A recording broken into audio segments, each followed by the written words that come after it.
ilahi. Hari ini, mari kita renungkan. Bukan hanya siapa yang kita kurbankan, tetapi apa yang masih kita genggam erat, yang mungkin justru menghalangi kita dari cahaya Tuhan. Sobat Rumi, pernahkah kau bertanya pada dirimu sendiri, apa yang sebenarnya ingin Tuhan ajarkan lewat peristiwa kurban? Apakah itu hanya tentang kambing, sapi, atau unta yang disembelih setiap tahun? Ataukah ada sesuatu yang lebih dalam yang tersembunyi di balik darah yang mengalir dan takbir yang dilantunkan? Rumi, sang penyair cinta, mengajak kita memandang kurban bukan dengan mata luar, melainkan dengan mata dalam, mata hati. Baginya, hewan kurban itu hanyalah simbol. Yang sejatinya harus kita sembelih adalah nafsu ego yang diam-diam tumbuh di dalam dada kita. Ego yang merasa paling tahu, paling benar, paling suci, dan paling berhak untuk memegang kendali. Ego yang selalu ingin dipuja, tapi tak pernah rela mencinta. Setiap manusia membawa hewan kurbannya sendiri. Bukan kambing atau sapi, melainkan amarah yang disimpan, kesombongan yang tak pernah diakui, keinginan untuk selalu menang sendiri, dan ketakutan untuk melepaskan kendali. Inilah hewan-hewan yang perlu kita sembelih. Tak terlihat pun, tapi justru sering membuat kita jauh dari Tuhan dan jauh dari sesama. Rumi berkata, carilah sang pembunuh dalam dirimu, bukan di luar tapi di dalam. Karena yang paling banyak menyakitimu adalah engkau sendiri saat kau membiarkan egomu memimpin jalan hidupmu. Kita sering mengira bahwa dunia ini tak adil, bahwa orang lainlah penyebab penderitaan kita. Tapi berapa kali kita benar-benar jujur melihat ke dalam? Berapa kali kita duduk hening dan bertanya, apa yang sebenarnya aku pertahankan? Apakah ini kebenaran atau hanya keinginan egoku yang menyamar sebagai cahaya? Di hari kurban, banyak dari kita sibuk membeli hewan terbaik, yang gemuk, yang sehat, yang mahal. Tapi seberapa banyak dari kita yang benar-benar sibuk menimbang-nimbang, ego apa yang tahun ini harus aku sembelih? Mungkin itu rasa ingin dipuji, atau mungkin rasa tidak rela melihat orang lain bahagia, atau mungkin rasa takut kehilangan citra di mata manusia, padahal kita sedang kehilangan wajah kita di hadapan Tuhan. Kurban sejati bukan terletak pada pisau yang tajam, tapi pada hati yang berani. Berani mengakui kelemahan, berani meruntuhkan tembok keakuan, dan berani berkata, "Ya Allah, jika ini bukan kehendak-Mu, aku ikhlas untuk melepaskannya." Inilah makna menyembelih ego. Ia bukan tindakan yang terlihat oleh mata manusia, tapi ia tercatat jelas di lembar langit. Rumi mengajarkan bahwa saat kita berhasil menyembelih ego, kita tidak menjadi lemah. Justru disitulah kita menemukan kekuatan sejati, kekuatan yang tidak tergantung pada pujian, tidak tergantung pada pengakuan, dan tidak gentar ketika ditinggalkan. Itu adalah kekuatan seorang pecinta sejati, seorang hamba yang telah rela melepaskan dirinya. Ketika suara takbir menggema di langit dan hewan-hewan kurban bersimpuh di tanah, mari kita bertanya pada diri, sudahkah aku menyembelih egoku hari ini? Sudahkah aku kurbankan keinginanku demi kehendaknya? Atau aku hanya menggugurkan tradisi tanpa benar-benar melakukan transformasi? Jika kau ingin tahu di mana letak kurban yang sejati, lihatlah bukan pada darah yang mengalir, tapi pada air mata keikhlasan yang jatuh diam-diam dari mata seorang hamba yang telah menyerahkan dirinya sepenuhnya pada sang pemilik jiwa. Dan saat itulah kurbanmu diterima. Bukan karena bentuknya, tapi karena hatimu telah siap menjadi tanah suci, tempat Tuhan menanam benih cintanya. Sobat Rumi, di kisah lama yang tak pernah usang, kita mengenal seorang ayah tua, Ibrahim, yang telah lama menanti seorang anak. Dan ketika anugerah itu datang, dia harus rela mengorbankannya. Namanya Ismail. Kita sering membaca kisahnya, tapi jarang bertanya lebih dalam. Siapakah Ismail dalam hidup kita hari ini? Rumi berkata, setiap kita punya Ismail yang harus dipersembahkan.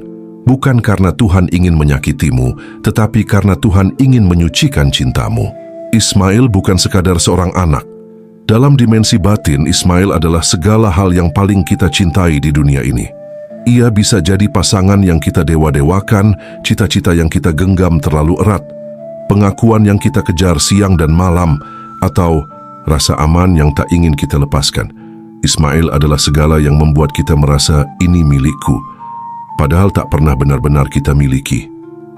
Bayangkan Ibrahim, yang selama bertahun-tahun berdoa untuk seorang anak, lalu ketika doa itu dikabulkan, justru diperintahkan untuk menyerahkannya kembali. Itulah puncak cinta sejati, ketika yang paling kau cintai harus kau lepaskan. Bukan karena kau membencinya, tetapi karena cintamu kepada Tuhan lebih besar daripada segala yang lain. Rumi tak pernah mengajarkan kita untuk membenci dunia. Ia hanya mengingatkan, jangan sampai yang kau cintai menghalangi jalanmu menuju sang kekasih. Karena cinta sejati bukan tentang memiliki, tapi tentang merelakan jika memang itu membuatmu lebih dekat kepadanya.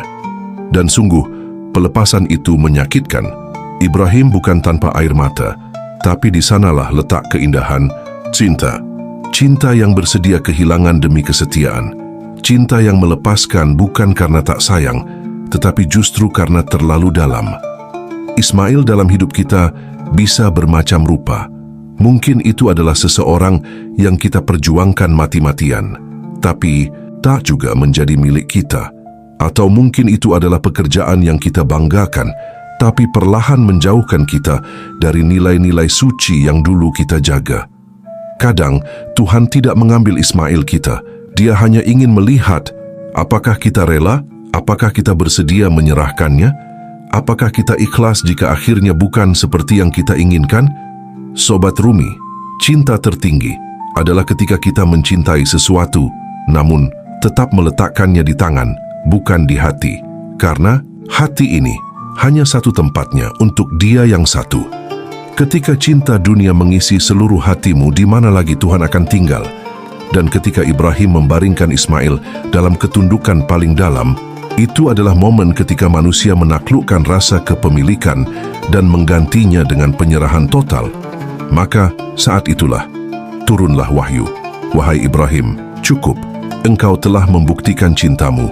Ismail pun diganti dengan seekor domba. Karena ujian sebenarnya bukan pada darah, tetapi pada kesediaan untuk menyerahkan yang paling dicintai. Rumi mengajak kita menelusuri jalan Ibrahim bukan dengan langkah kaki, tapi dengan langkah jiwa. Menemukan siapa Ismail kita hari ini, lalu duduk hening dan bertanya pelan, jika Tuhan memintanya kembali, apakah aku siap? Dan saat kau mampu menjawab, ya Allah, Engkau lebih aku cintai daripada semuanya, maka kurbanmu telah diterima. Meski tak ada pisau yang menggores, meski tak ada darah yang mengalir. Yang mengalir adalah air mata cinta, yang terbaring adalah keakuanmu, dan yang bangkit adalah jiwa yang telah disucikan oleh cinta tertinggi. Sobat Rumi, apakah kau pernah mencintai hingga tak ada yang tersisa dari dirimu kecuali kerinduan akan perjumpaan? Cinta sejati selalu mengarah pada pengorbanan, dan kurban adalah jalan sunyi menuju cinta ilahi. Cinta yang tak membutuhkan balasan, karena keindahannya justru terletak pada keikhlasan. Rumi berkata, kurban bukan tentang darah, bukan tentang daging, tapi tentang hati yang rela untuk terbakar, agar cahayanya bersatu dengan sang sumber cahaya. Setiap tetes pengorbanan yang lahir dari cinta akan menjadi jalan bagi jiwa untuk naik dari dunia yang fana menuju keabadian. Kita semua mencari cinta, namun cinta ilahi bukan seperti cinta manusia. Ia tak menuntut hadiah, tapi keutuhan penyerahan, dan kurban adalah pelatihan. Pelatihan untuk mencintai tanpa syarat, memberi tanpa pamrih, dan tunduk bukan karena takut, tapi karena rindu. Ibrahim dan Ismail telah mengajarkan kita bahwa cinta kepada Tuhan tak bisa dibuktikan dengan kata-kata. Cinta harus diuji, dan jalan ujian itu adalah pengorbanan. Karena siapa yang tak mau berkorban belum benar-benar mencinta. Kadang kita berkata, aku cinta Tuhan. Tapi ketika Dia meminta kita meninggalkan ego, kita menolak. Ketika Dia meminta kita memaafkan, kita genggam luka itu lebih erat. Kita ingin cinta yang indah tanpa luka dan kehilangan. Padahal cinta sejati justru menjadikan kehilangan sebagai persembahan. Kurban bukan hanya tentang hari raya, tapi tentang kehidupan. Setiap hari adalah kesempatan untuk berkurban, mengalahkan keakuan, menenangkan emosi, dan mengangkat orang lain meski diri sendiri sedang lelah. Kurban adalah membiarkan cinta mengalir dari dalam diri kita sampai ia membersihkan setiap noda dan meninggalkan kita dalam keheningan yang damai. Rumi mengibaratkan jiwa yang sedang jatuh cinta pada Tuhan, seperti ngengat yang rela masuk ke dalam api. Bukan karena ia bodoh, tapi karena ia tahu api itu adalah tempat ia menyatu dengan cahaya sejatinya. Begitu pula kita, jika benar kita mencintai Tuhan, maka jalan kurban bukan lagi beban. Ia adalah panggilan untuk kembali kepadanya tanpa membawa apa-apa selain hati yang telah dibakar oleh cinta. Sobat Rumi, lihatlah sekelilingmu. Dunia ini penuh dengan orang yang ingin mencinta, tapi tak siap kehilangan. Padahal, cinta ilahi justru akan mengajarkan kita bagaimana mencinta dengan tangan terbuka, bukan tangan yang menggenggam. Karena saat tanganmu terbuka, Tuhan akan mengisinya dengan sesuatu yang jauh lebih indah daripada yang pernah kau lepaskan. Maka, kurban sejati bukanlah tentang kehilangan, tapi tentang kembali. Kembali pada asal, pada keheningan, pada cahaya yang selama ini menunggu di balik bayang-bayang dunia. Dan saat itulah cinta ilahi akan menyambutmu, bukan sebagai tamu tapi sebagai kekasih yang telah pulang. Sobat Rumi, apa yang tersisa dari kita saat tak ada lagi yang bisa kita genggam? Apa makna dari hidup jika tidak untuk diserahkan kembali kepada Sang Pemberi hidup? Dalam kisah kurban, ada satu bagian yang kerap luput kita renungi, tawakal, penyerahan total yang tak lagi menyisakan kehendak pribadi. Tawakal bukan sekadar berserah, bukan hanya pasrah. Tawakal adalah ketika kita berjalan menuju takdir Tuhan, bukan karena tidak punya pilihan, tapi karena kita tahu tidak ada pilihan yang lebih baik. Dari pilihannya, Ibrahim berjalan menuju gunung bukan dengan ketakutan, tetapi dengan keyakinan. Ismail tak melawan takdirnya, tapi justru berkata, "Wahai ayah, lakukanlah apa yang diperintahkan padamu. Insya Allah engkau akan mendapatiku sebagai orang yang sabar." Itulah puncak tawakal, ketika tidak hanya sang ayah, tapi juga sang anak sama-sama melepaskan kehendaknya dan memilih tunduk pada kehendak Tuhan. Rumi pernah berkata, "Ketika kau tidak tahu lagi harus berbuat apa, maka duduklah dalam diam dan biarkan Tuhan yang memilihkan jalan." Di dunia yang sibuk ini, kita terlalu sering bergantung pada rencana kita sendiri. Kita lupa bahwa rencana Tuhan selalu lebih indah, meski seringkali tak kita mengerti. Kurban adalah latihan untuk berhenti menggenggam, untuk membiarkan hidup mengalir dalam kehendaknya. Dan saat kita benar-benar sampai titik di mana semua sudah kita coba, semua sudah kita berikan, semua sudah kita korbankan, maka tinggal satu yang bisa kita lakukan, menyerah dalam arti yang paling suci. Sobat Rumi, tawakal bukan menyerah karena kalah. Tawakal adalah kemenangan. Diam di mana ego kita berhenti menuntut dan jiwa kita tenang dalam pelukan ketentuannya. Seperti Ibrahim yang tak tahu bagaimana akhir kisahnya, tapi tetap melangkah. Seperti Ismail yang tak tahu apakah hidupnya akan berakhir, tapi tetap ridha. Karena bagi mereka, ridha Allah lebih penting dari segalanya. Kurban bukan sekadar memotong hewan, itu hanya simbol. Yang sebenarnya harus dikurbankan adalah rasa aku yang selalu merasa tahu, selalu ingin mengendalikan. Padahal hidup ini bukan tentang mengendalikan, tapi tentang mempercayai. Dan saat kita belajar tawakal, kita mulai merasakan kedamaian sejati. Kita berhenti berdebat dengan takdir. Kita tak lagi takut akan kehilangan karena kita tahu yang menggenggam kita adalah cinta. Sobat Rumi, kurban adalah jalan pulang. Jalan di mana ego dikikis, ambisi dilepaskan, dan hati dibersihkan. Dan di ujung jalan itu, ada satu tempat yang sangat tenang. Tempat di mana tak ada lagi tuntutan, tak ada lagi kegelisahan, tak ada lagi rasa aku harus. Yang ada hanya rasa aku ridha, ya Allah, dengan segala yang kau tetapkan. Itulah puncak dari sebuah pengorbanan, bukan darah yang mengalir di tanah, tapi jiwa yang tenang di hadapan Tuhannya. Sobat Rumi, apa makna sejati dari kurban? Apakah Tuhan membutuhkan daging? Apakah dia lapar? Tentu tidak. Dalam Al-Quran dijelaskan, Daging dan darah hewan kurban itu tidak akan sampai kepada Allah, tetapi yang sampai kepadanya adalah ketakwaan kalian. Al-Hajj 37. Dan disinilah letaknya rahasia terdalam dari kurban. Ia bukan sekadar ibadah zahir, bukan pula ritual tahunan semata, tapi jembatan batin yang mengantarkan kita pada satu jalan suci, ma'rifatullah, mengenal Allah dengan hati. Ma'rifat bukan tentang banyaknya ilmu, bukan pula tentang fasihnya lidah dalam berbicara tentang Tuhan. Ma'rifat adalah tentang pertemuan tanpa kata di ruang terdalam jiwa, di mana tak ada lagi aku yang terpisah dari Dia. Dan kurban adalah salah satu pintunya. Rumi berkata, ketika kau mengorbankan sesuatu yang kau cintai, maka bukan hanya kau yang mendekat, Tuhan pun mendekat padamu dengan cintanya. Kita sering bertanya, bagaimana caranya mengenal Tuhan? Tapi kita enggan melepaskan kenyamanan. Kita ingin mengenalnya, tapi tak mau kehilangan dunia. Padahal, tak akan ada makrifat tanpa pengorbanan. Karena selama ego masih menjadi pusat hidupmu, kau hanya akan mengenal bayangan Tuhan, bukan wujudnya yang sejati. Sobat Rumi, makrifat tidak datang dengan banyak membaca, tapi dengan banyak melepaskan. Dan kurban mengajarkan itu dengan sangat nyata, melepas milik, melepas ego, melepas kendali, bahkan jika perlu melepas logika dan rasa aman. Dalam kisah Ibrahim, makrifat muncul bukan saat ia melihat mimpi, tapi saat ia memilih taat pada mimpi itu, meski tak masuk akal.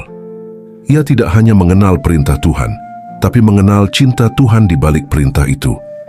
Di jalan makrifat, Tuhan bukan lagi sekadar yang disembah, tapi menjadi yang dicinta, yang dirindukan, yang didekati dengan segala kerendahan hati. Dan kurban adalah latihan untuk itu semua. Coba tanyakan pada dirimu, sobat, sudahkah aku mengenal Tuhan? Atau hanya mengenal gambarannya dari cerita orang? Sudahkah aku merasakan kehadirannya di dalam hatiku? Atau aku hanya sibuk dengan ritual tanpa rasa? Kurban jika dilakukan dengan hati adalah pintu pembuka keheningan.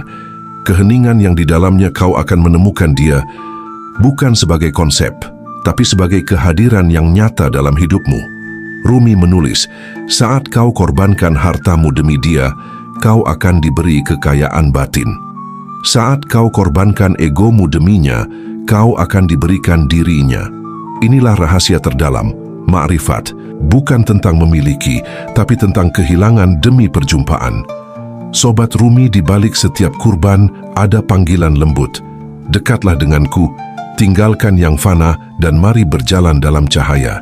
Dan saat kita menjawab panggilan itu dengan hati yang tulus dan penuh kerinduan, maka kurban tak lagi sekadar sembelihan, tapi akan menjadi titik tolak menuju kedalaman cinta dan makna. Disitulah makrifat tumbuh, diam-diam tapi pasti menjadi cahaya di dada yang membimbing langkah dalam sunyi. Sobat Rumi, jika hatimu tergerak, jika ada bagian dalam dirimu yang hari ini tersentuh oleh makna kurban yang lebih dalam, bukan sekadar hewan tapi ego yang membelenggu, maka tuliskan di kolom komentar, aku siap mengorbankan ego. Karena mungkin itulah kurban yang paling Allah rindukan darimu. Sobat Rumi, setiap Idul Adha datang, kita melihat halaman penuh hewan kurban, tenda-tenda, pisau tajam dan daging dibagi rata.